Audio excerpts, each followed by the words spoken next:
को निया दाउरू रक्षा करिबा पई सचेतनता शिविर अनुष्ठित।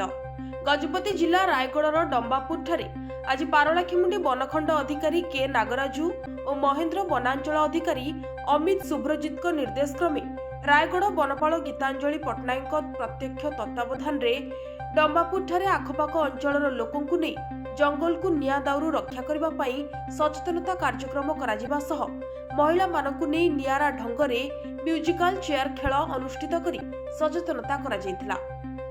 उक्त कार्यक्रम में अतिथि भावे स्थानीय वार्ड मेंबर सम्मानित अतिथि भावे स्थानीय आशा बनरक्षी लक्ष्मीप्रिया साहू अबीर पात्र संतोष सामल बेंजामिन रईत एसीय गमांग अच्युत सबर अशोक कुमार नायक थिबा बेले समस्त वन कर्मचारी सहयोग करथिले।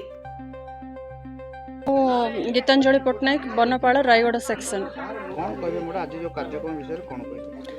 आज आम ये गोटे सुंदर प्रतियोगिता माध्यम रखीचु जोटा कि डंबापुर गोविंदपुर और रत्नपुर तीनोटी ग्रामर लोक आसचंती ए जगार उपस्थित रही। यार मुख्य प्रयास होची आमर जंगल निया निराकरण पाई सचेतनता कराइबा लोक माननकु जेहेतु आमर एठी महिला माने अधिकांश विशेष भाव जंगल उपरे निर्भर करछंती सेथिपई सेमानंको प्रथमे सचेतनता करले आमे समस्तंको सचेतनता कराइ पारिबु बोलिकरी एडा गोटे मुख्य प्रयास नहीं कि आम आज ये गोटे प्रतियोगिता माध्यम सचेतनता शिविर कर।